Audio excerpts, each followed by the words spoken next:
dual lands. Okay. And then 6 come into play tapped lands. Okay. And like we've talked about earlier today, 6 might be the most you can do on those. Those 18 lands for your 3-color combo is pushing it. Yeah. And then after that, he's got another 7 land to boot. But we do see Abrupt Decay. We talked about it a little bit earlier. Abrupt Decay here, a good Detention Sphere and Ash Zealot Killer all at once. Yeah. They can do a little bit of work. I mean, and we got Abrupt Decay on Musser's side as well, 3 of those. So we were wondering where they are, and apparently they're here in this match. Both players sitting at 3-0 right now. We are underway.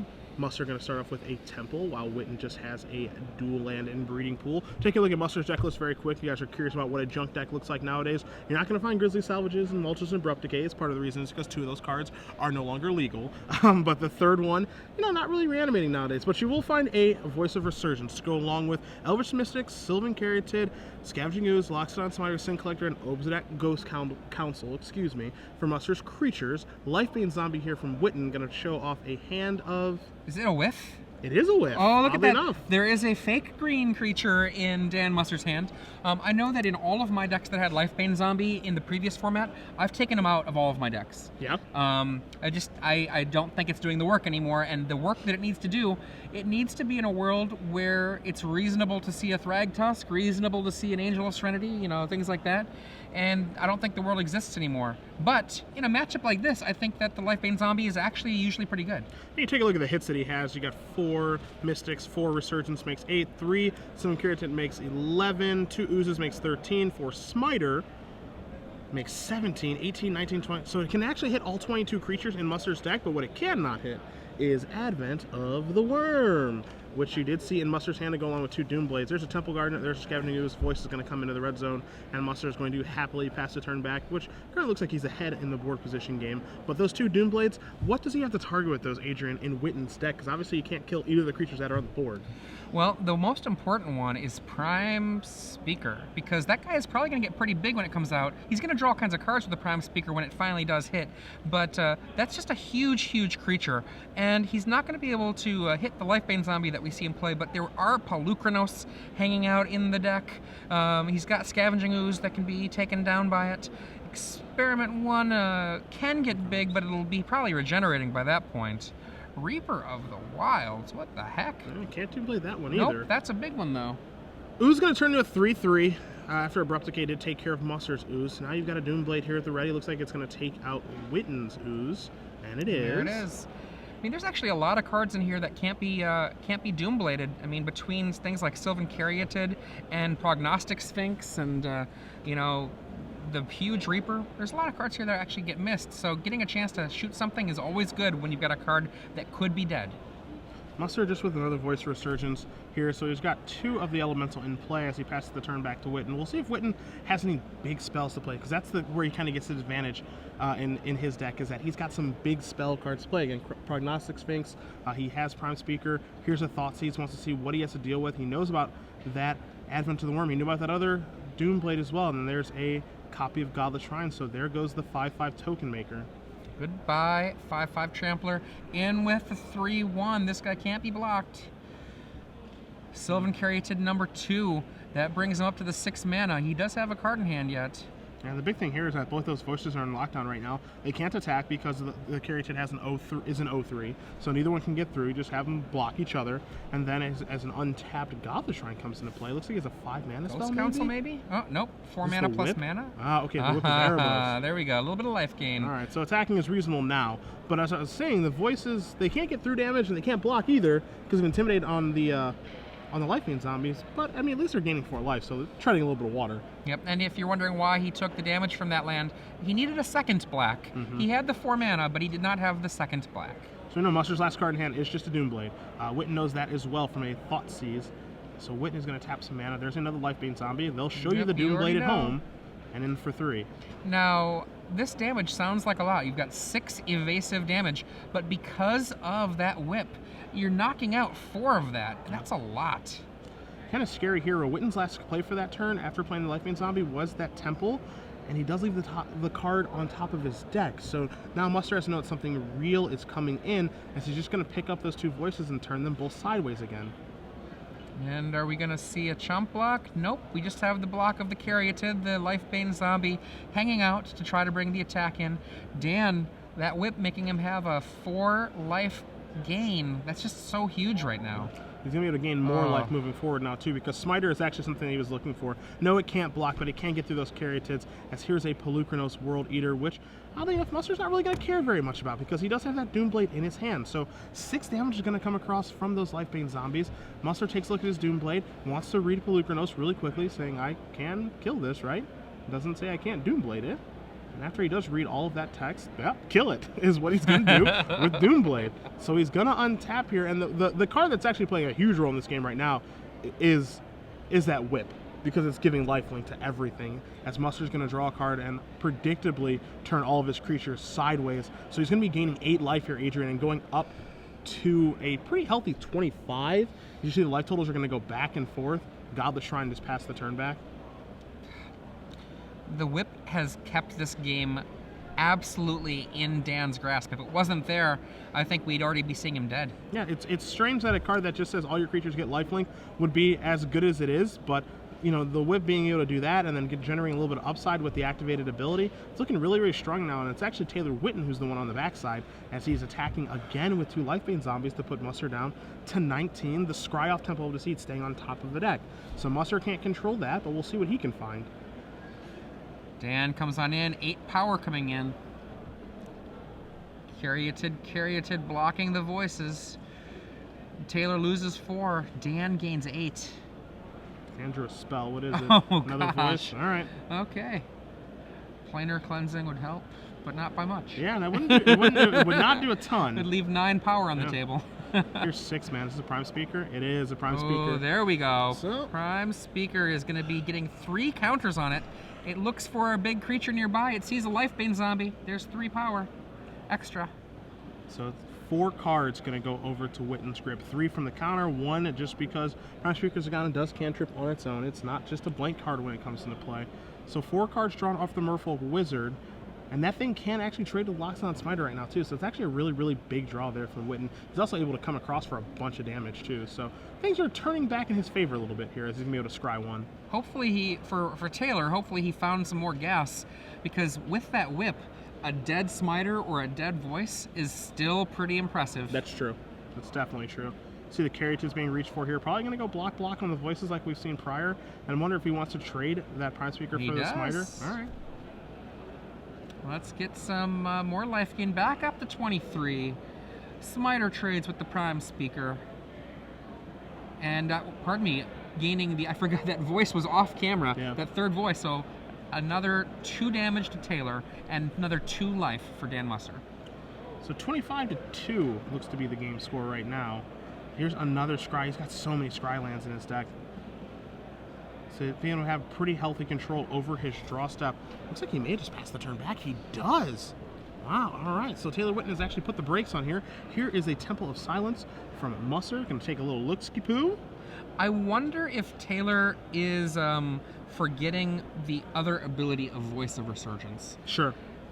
Just the fact that when it dies, things are coming to play. I was going to say the instant, stuff. Yep. The instant speed stuff. I got this trick. I'm going to hold on to it. Yeah.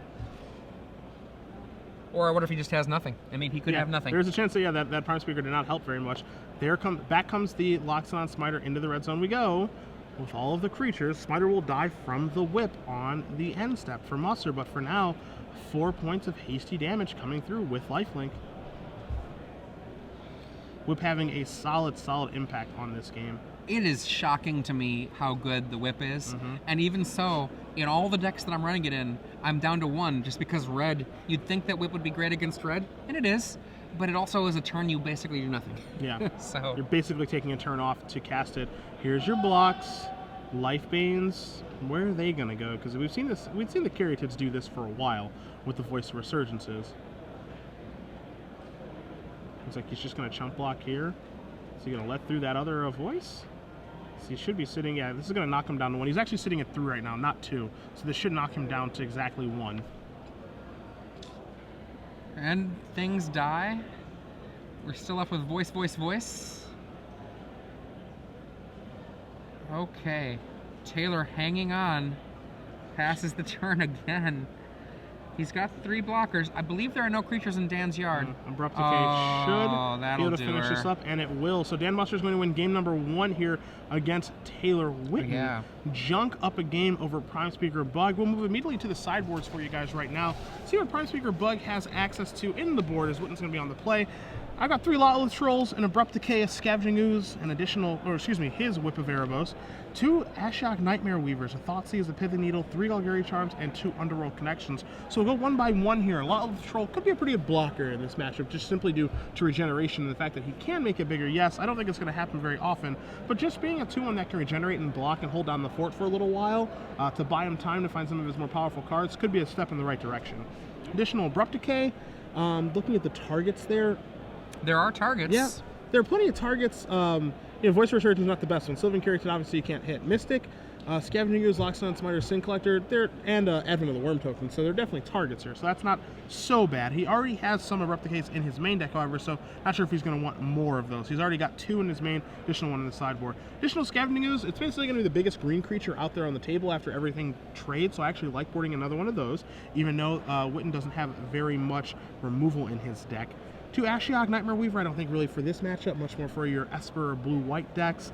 Singleton Thoughtseize, don't really love in this matchup either. I don't like discard mid-range mirrors. If you've read Reed Duke's Thoughtseize article, I think he would agree there. Not really where you want Thoughtseize to be. Very bad top deck as well. We saw both players playing on the top of their deck in that situation.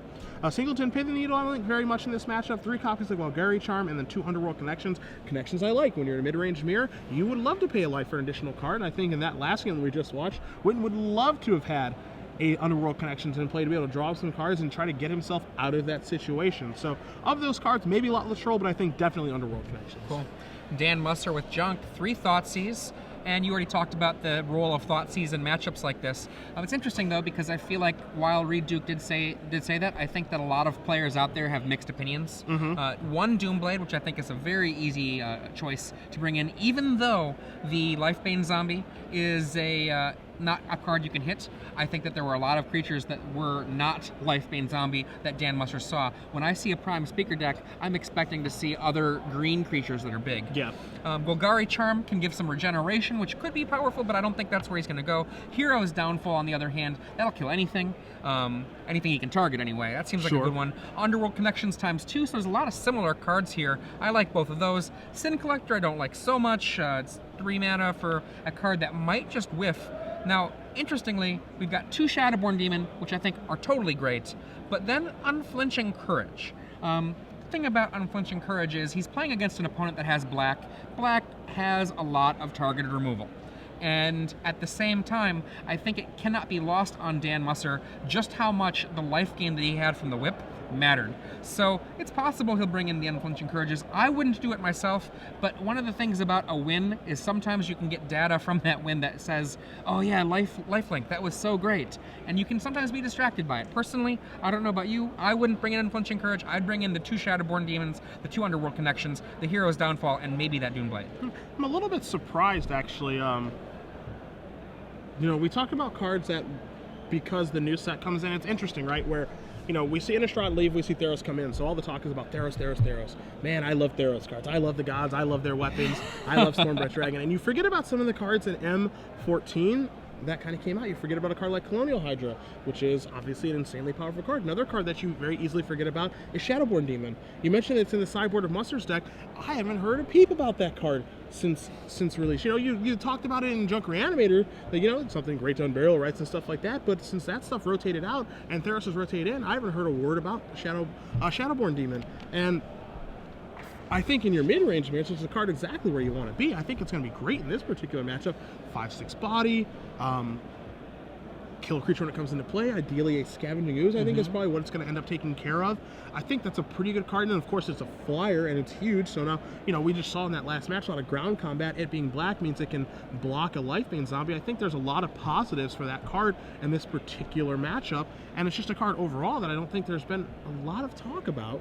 I mean, another thing you can even mention with that is, wins the fight against Advent of the Worm, too. So yeah. I think there's a lot of positives going for Shadowborn Demon. Musser maybe has identified that, has a couple in his this sideboard we don't see any throughout Witton's deck list. So we'll see how good it is. There are a lot of creatures in Dan Musser's deck, so a Shadowborn Demon isn't necessarily going to be Lord of the Pitting and sacrificing all of your creatures to it, and you don't have to do that. You know, you can just go like Shadowborn Demon, kill that creature that I want dead, and on my upkeep, well, he sat there and you didn't attack, so now I'll let him go.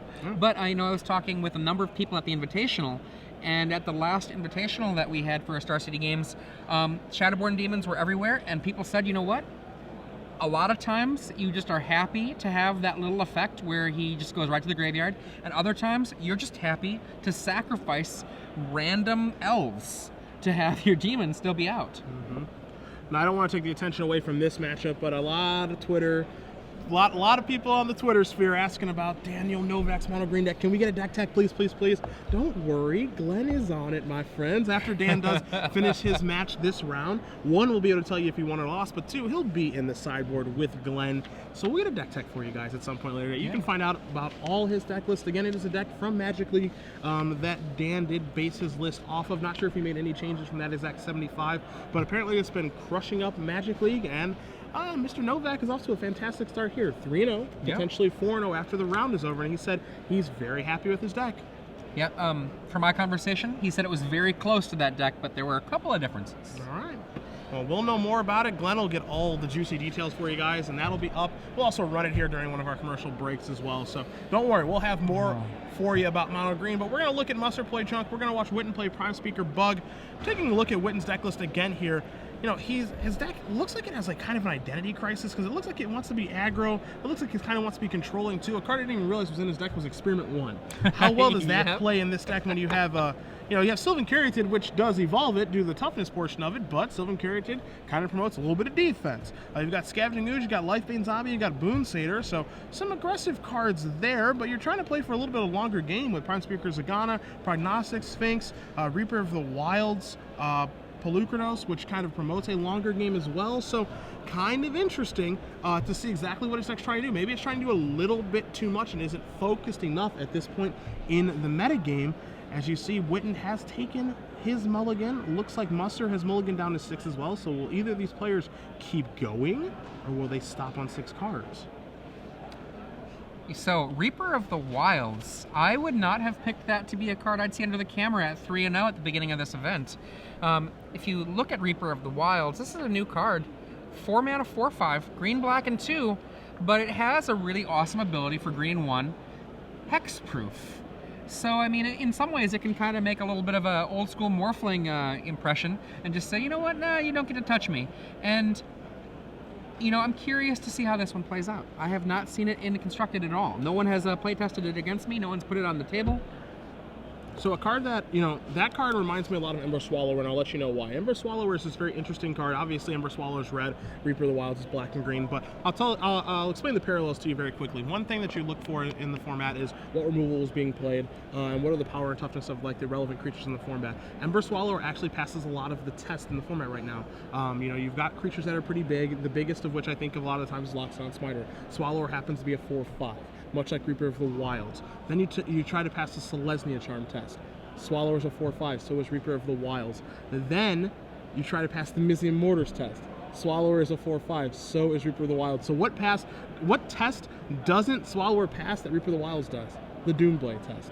Doomblade, kill your Ember Swallower. Man, that sucks. Can't Doomblade Reaper of the Wild. So it passes a lot of the necessary tests to be a very good creature in this format. Also, it has 3 relevant things on it. Death Touch for a black, Hexproof for a colorless and a green. And when a creature dies, you're playing green and black. Creatures are probably going to die. You get to scry 1 and control your draw step a little while. Wouldn't surprise me at all to see that card be very good because it passes a lot of the tests. Not to mention, a 4-power guy gets the game over with pretty fast. Yeah. Poor Urnam Jin is just like forgotten in the ancient histories of Magic. Doombladed. We see Taylor Witton here. It's got Temple. Is that a alternate art Experiment 1? That is a promo Experiment 1, my friend, yes. Okay. So Experiment 1, one of those cards that has been seeing play in even Modern, mostly in that Zoo style. Now, Prime Speaker Bug is not Zoo, but because you're a Prime Speaker deck, you do have a kind of a chain up of creatures. So, I mean, you could go Scavenging Ooze into Lifebane Zombie and get that guy a little bit bigger. Right now, though, he's a lively 1/1. Yep. Could become a 2/2 at any moment here. You see Witton's got a couple of blue-black lands out there, blue-green one as well. Just going to get in for 1 point of damage here. Musser doesn't really care very much about that. Musser also, you take a look, because he did take a mulligan to 5. He doesn't have any green mana just yet, so the Scavenging Ooze in his hand is stranded. Not sure if he has a card like Hero's Downfall in his hand at this point, but he is just looking for some green mana to be able to play Magic this game, and he's unable to. The problem here for Witton is that he's not really able to capitalize on this. That's going to help. There we go. That is going to help. Chronos. You're also going to see an evolution of the Experiment 1, so that's going to become a 2/2 as long as he doesn't forget the trigger. He's like, poke, poke. This There guy. we go. This guy. All right. Let me see that card again. Yeah, go ahead and read it. I think it's in a different language. But yeah, feel free to read that if you like to. Dan? Is that in Greek? I'm not sure what that's in. Well, it's all Greek to me. Can't tell from here. There we go. So one of the things that's kind of interesting about Polukranos, you could, if you wanted to, spend a single green to monstrous it. You just wouldn't get much out of that. So there is Hero's Downfall. Get that out of here, says Musser. He's actually got another Hero's Downfall in his hand, and I think we have a Temple Garden, so we can play Magic now. We're going to start with a Scavenging Ooze after taking 2 points of damage. And the Ooze has got some food there to eat, but no green mana to do it. So for Musser, you can take a look at his hand. He has an Obsidian Ghost Council. He is a land away from that because he does have the necessary black, black, white, white. So he just needs one more land to be able to do that. He also has a Hero's Downfall hiding out in his hand. Not sure the rest of the contents, but a Hero's Downfall from Taylor Witton is going to take care of Scavenging Ooze and allow Experiment 1 to come across for 2 more points of damage. I would have, unless I have got more removal in my hand, I would have just allowed the Experiment 1 to have the opportunity to trade. Sure. Because I would have been okay with that. Yeah, I think I'm happy with that trade to save my Hero's Downfall. Again, not sure the contents of Musser's deck, but Hero's Downfall targeting Obsidian sure does sound enticing as Musser draws a Elspeth Sun's Champion for the turn. No 5th mana. Elspeth, though, it's a powerful card to add at the end of your curve. So let's see what Witton wants to do this turn, because he has a Prognosticator Sphinx, excuse me, he has a Prognostic Sphinx in his hand, but he doesn't cast it. Now, this will evolve. So funny. Oddly enough, because that's an 0/3, and it looks like Musser says response. I'm going to have to Hero's Downfall to this annoying Experiment 1. That's a good trade for Taylor. Yeah, on Taylor, I'm pretty thrilled about that. I got a lot of points of damage with that thing, and it used one of the best removal spells to take care of it. Oh, wow, he's got a far away in hand. Yeah, Taylor does have a couple copies of that in his deck. He actually only has one in his deck that he's drawn. Now, here's an Obsidian. Well, that's a good card. For far and away. Yeah. Well, let's see. What is the opposite of near? Trigger? Not just yet, says Witton. Gonna cast away. Musser snaps his fingers, says, darn it, I wanted to keep that. Pass the turn back. Far away, one of the reasons to consider a deck like black-blue control by itself. Yeah. Oh, Prognostic Sphinx. What does that do? Well, it's a 3/5 flyer, and this is the crazy part. When you attack with it, you scry 3. Good God, you should bring it up because it's got one more ability. You can make it untargetable. That is amazing. Hexproof. Wow. Yeah, so this is a card that Huey Jensen played in his blue-white deck last weekend when we were in Worcester. Again, he finished in the top 32, and he told me that this was one of the best cards in his deck over the course of the weekend. It's a 3/5. Again, it's a 3/5 flyer, so again, this is a card that passes the test. Can you mortgage it? No. Can you Selesnya Charm it? No. Does it fight well in combat? Yes. So it's passing a lot of the necessary tests for a creature in this format. Scry 3, super good ability, obviously, being able to control your draw step, and then the fact that you can discard a card to make it so it has hexproof, but it does have to tap. When you discard, you have to tap it. That's the only thing. That's such a small... But that's a small thing. He just buried 3 cards. You know what? None of these 3 cards are good enough. And some, oh boy. Boon Satyr. And again, hexproof, not untargetable. So this, bestow, if Musser were to use a removal spell in response, Witton could just discard a card, would counter Musser's removal spell, would not counter his own spell in Boon Satyr. So a really huge play there. Here's an Advent of the Worm from Musser on Witton's end step, but he's in a lot of trouble right now because that Prognostic Sphinx, it's a 7-power creature.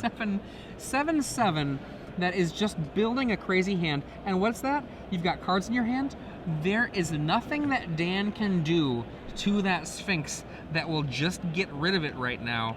I think Dan is in the position where he's going to have to get down a whip so that the lifelink keeps him able to live long enough and hope that he doesn't get scryed out of it.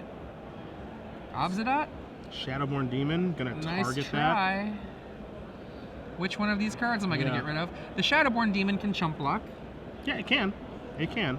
Now, one card that Musser does have in his hand is Elspeth, Sun's Champion. And with Elspeth, Sun's Champion, one thing that we don't see a lot of with the Elspeth is the second ability, destroy all creatures that are 4 or greater. Take a look at the board right now. The Sphinx, I think we're going to see a Prime Speaker. Oh. Dude, jeez, oh, Pete. Contract from below. Well, I guess Elspeth can kill that, but it doesn't seem so great because Witton gets to keep his 7 cards. So what I was going to say is that Elspeth could potentially get Musser back into this game. Yes, Boonsader would be left over after Elspeth's second ability, but now it's just looking really, really bad for Musser because he has the chump block, obviously, with the Shadowborn Demon. Here's your Scry 3. Oh. But now he has to deal with that, not just the Prime Speaker, but the 7 cards that are left over from it. Okay, so Taylor, a mitt full of cards. And Scrying 3, mind you. Yeah. Wants to have good control of that draw Did he step. just bury all 3 again? Yeah, doesn't want those either.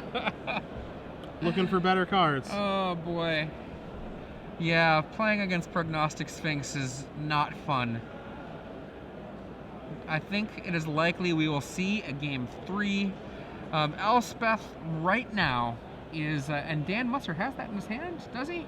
Yeah, I mean, he has Elspeth in his hand. The question is it going to save him? So here's the interesting thing here, because I wouldn't be surprised if Musser just packed it in right now and doesn't show Witton his Elspeth. Witton didn't see it game 1.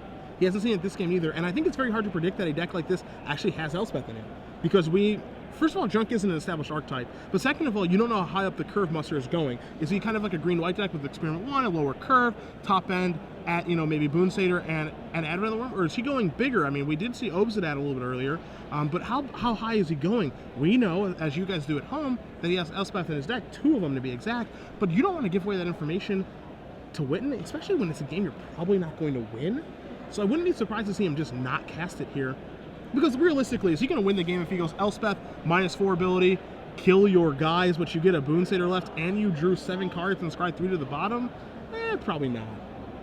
Dan looks like a fighter. I think he's going to fight it out. All right. I mean, Look at that, he's fighting. Coming on in. He is attacking with Advent of the Worm. That is the thing that is happening right now.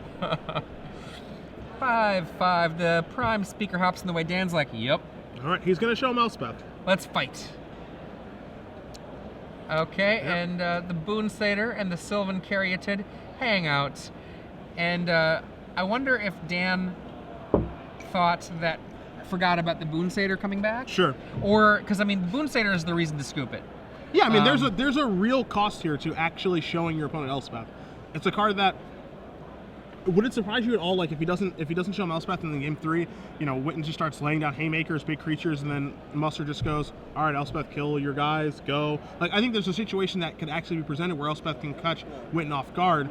Lifebane Zombie's going to show up to the party here, show a Shadowborn Demon and a Voice Resurgence, so it's actually going to hit. But I think a situation could present itself where there could have been a blowout with Elspeth from Musser. Now that situation is something that Witton can play around. I just don't think this is a game that he was going to win. Yeah, I think the Boonsader, if it wasn't for that Boonsader, I think he could have, because he'd still have an Elspeth on the table when he untapped, but the Boonsader was just the lights. Yeah. And Dan Musser, we know what his hand is. Not so much. He's got a Shadowborn Demon that's going to kill whatever he wants, but then he is on the D.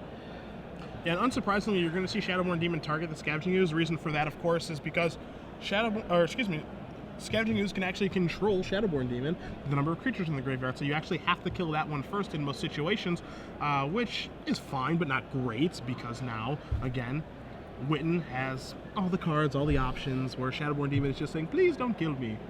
And if you're just joining us, I'm Adrian Sullivan here with Cedric Phillips. This is Game 2 of this Round 4 match between Taylor Witton with Prime Speaker Bug versus Dan Musser with Junk. Now, this game was looking pretty even until we saw a Prognostic Sphinx carry a Boonsader and then a Prime Speaker draw 7 cards. Yeah. So are you saying it's not even now? Is that It has not even is that what you're out. implying right now, Adrian? Now there's a Reaper of the Wilds as well, so that's the new card that we discussed a little bit earlier. A little bit of Death Touch, a little bit of Hexproof, a little bit of Kill Your Guy, Scry 1, control my draw step. One thing that Witton's deck can do very well is it can find the cards that it's looking for. So, he does have some 1-ofs and 2-ofs in his deck, which, can be poo-pooed upon in deck building, but with how much Scry he has from the Sphinx, from the Reaper when creatures die, from all those Scry lands, creature dies, trigger the Scry now, he can actually find 1-ofs like Whip of Erebos, like his Singleton Doomblade, like his Singleton Faraway, on a pretty consistent basis where you wouldn't expect that to be the case otherwise. Yeah, I mean, if you've got enough search in your deck, it's far more reasonable than you might imagine. And Scavenging Ooze of his own, Dueling Oozes. Ooze the boss. Oh! I'll be here all weekend. I mean, obviously this is not an era where we had, say, like brainstorms and fetch lands, but it is not unreasonable to find a whole ton of your deck if you've got enough Scry. Yeah. And all in, Dan says, yeah, never mind. All right, so we're going to go to a third and final game here between Witton and Musser. Again, Prime Speaker Bug versus Junk. I don't think a lot's going to change in the sideboard, but I am going to take a look at the players as they do sideboard here to see if they do go back to their deck boxes. Taylor does. Yeah. And it looks like he is sideboarding something in immediately. Again, Taylor's sideboard right now, 3 Lotless Troll, an Abrupt Decay, the third one in his sideboard to go along with his 2 main deck, a Scavenging Ooze, another Whip of Erebos. He's got 1 in his main, 1 in his board. He's got 2 copies of Ashiok Nightmare Weaver, a Thoughtseize, a Pithing Needle, 3 Golgari Charm, and 2 Underworld Connections. So as you can see, these games are going to go pretty long. It's basically a mid-range mirror. We don't think that mid-range decks really existed. Now, for you, again, you wrote an article about mid-range decks on Star City Games over on the premium side that went up on Thursday. And, the squeeze, as you put it, yeah, where you've got mono red on one side, you've got Revelation decks on the other, 2 decks that are trying to do very different things. Can you beat both those kind of strategies? These mid-range decks speak to you as decks that kind of do fit in the middle, that can beat either one of those strategies on a consistent basis? The whole time we've been watching these games, I keep on thinking to myself that exact question. And I would love to see what Taylor Witton does when he's fighting against a red deck, because I'm looking at it, and I think he might be a little too slow for them. I think he might come to the party a little late. Now, that might not be the case. I have not played Taylor Witton's deck. Sure. But I have some reservations about its ability to fight against a red deck. And perhaps those are unfounded reservations, but that would be my concern there. On the other side, Dan Musser. I think Dan Musser is actually fairly well equipped to fight against a red deck. He's still got some stuff that he's still a little slow. Only 2 Doomblades and 3 Abrupt Decays as fast removal. But maybe he'd be able to, but I wouldn't be excited about it against both decks. I guess I feel like the answer is a hesitant no, because I have not played Taylor Witton's deck at all. And 2, I think a lot of people tried to build versions of this Junk list, and one of the big problems with Junk, and also I think with Naya, the mana feels cumbersome. I mean, I've played a little bit of Naya, trying to make a Naya deck work, and I just keep on thinking to myself, man, maybe I should just cut a color. Maybe I should just become something else. Maybe I should be Gruul. Maybe I should be the monster deck. Like, I liked the monster deck from Worcester. Sure. And, I just am not 100% sure about these 3 color decks trying to fight them both. Well, what we do see here is a mid-range battle, which looks very reminiscent of our previous standard format of just haymakers back and forth as we go. Now, Musser able to win game 1, Witton able to win game 2. We'll see who's able to win game 3 in this mid-range mirror, basically. Is there something different about these mid-range decks, Cedric, that maybe makes Reed's comment about Thoughtseize not correct? Because of this. They both have 6 drops that are huge. Okay. Prime Speaker and Elspeth. Does that change the math when it comes to Thoughtseize being good? I mean, yes and no. I think that there are going to be times where Thoughtseize is okay if you're able to snag one of those 6 drops in a certain situation, but I think that the bad outweighs the good of the bad when you're both playing off the top of the deck, as both players were in game number 1, where if you were to draw a Thoughtseize, it would actually be like you just didn't draw a card at all. You just have to pass the turn back. Additionally, because a lot of the cards are redundant in both players' decks, if you Thoughtseize against, let's say that Witton casts a Thoughtseize against Musser's deck is full of creatures and removal. And yeah, while they're going to have different text, they're going to be, in theory, different cards. you know, you're really just taking a redundant resource, so the Thoughtseize doesn't really end up mattering all that often. I think if you had a like if Thoughtseize was spiking Elspeth every time, I would agree with you. But there are gonna be a lot of times where Thoughtseize is just like, all right, well, take your Abrupt Decay and leave you with the Hero's Downfall, or vice versa, or take your Voice of Resurgence, leave you with the Scavenging Ooze, or vice versa, where Thoughtseize just isn't gonna be very good. The information that you're gaining is relevant, but you're investing a card to be able to do that, not to mention 2 life, which is important as well. I just don't think that's worth it in this particular kind of matchup, in a mid-range battle like this one. They both have access to the card. We're going to have to see if they do it. Of the 2 of them, I think, I don't know what's correct, honestly. I think it would be more correct for Dan, because if somebody primes Speakers, they're going to have a full hand, and then you can get them. I like Musser's Thoughtseize is better than Witton's, because Witton has more high impact cards. Where Musser's cards, obviously they're not bad, but you know, when you're playing against a deck that has Prime Speaker, you're playing against a deck that has Prognostic Sphinx, you know, those are some cards that are definitely worth hitting with a Thoughtseize. Yes, there are only 2 copies of each in Witton's deck, but we just saw that last game, like Prognostic Sphinx basically won him the game, and then Prime Speaker Zagana cemented the game, where the rest of the cards may not even be worth Thoughtseizing, but there is a time, I think, when Musser's side, where he could Thoughtseize a card like Sylvan Caryatid and really blow up things for Witton too. So I think that of the 2 decks, Musser's Thoughtseizes will be better than Witton's, but I don't think they're great here. As you see, it's Scavenging will start the show here for Dan. Yeah, I know that one of the things that Adam Jansen said to me when I was playing Esper versus Jund not so long ago, he said that if you can get rid of the Farseek from a Jund deck, they can really struggle. And one of the things here, the Farseek is Sylvan Caryatid in this case. Now, here's the thing that you mentioned with Witton's deck, is that you were a little bit scared about how he'd be against mono red because you don't think he'd be able to stop an aggressive start. Well, we don't see red cards here like Fire Drinker Satyr and Rakdos Cackler. What we do see, though, is big, beefy cards in Scavenging Ooze and Loxodon Smiter. This is putting Witton under the gun right away here. And again, you mentioned with his mana base, he's got a lot of lands that come into play tapped, which he would have against red as well. So can he beat an aggressive start from Musser? Because I mean, this is a 3-turn clock right now as it stands. We're going to see some kind of removal. Boon Satyr, he's playing Ambush Viper. Well, will it work? We got a removal spell on Musser's end too, which is kill your guy, remove it with Scavenging Ooze, make my guy a 3/3, get you for 7, put you to 11, Godless Shrine, tap, pass the turn back. That's a great turn for Dan. Did you see the Golgari Charm? Yep, that has a regeneration mode. That's pretty good in a fight. And especially if Witton chooses to play Instance as an instant, instead of as a sorcery. Let's say he has a Hero's Downfall in his hand, which he can't cast right now, but if he had a black mana, he'd be able to, you know, he'd have the option to kill a guy right away. Instead, he looks like he would have held off, and the Golgari Charm actually becomes relevant. So now we see another Boon Satyr here from him. I think we're going to see a Hero's Downfall here from Dan. We do. And a Scavenging Ooze activation. So now it's going to be an attack for 8 and put Witton down to 3. Die, die, die, and now both of these creatures are lethal. Taylor Witton is on the ropes. Looking at his deck, I don't see a single card that can save him. And understand that this draw that Musser's had here, which is guy, removal spell, this is something that would have been good if he was mono red too, because think of the cards that Witton played.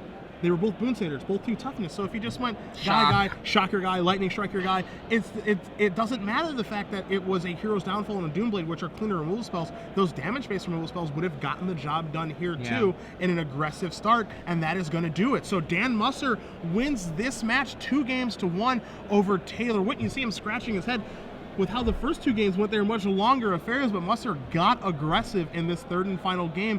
Junk defeating Prime Speaker Bug. Musser moving on to 4-0 and in good position to make another top 8 here on the Open Series.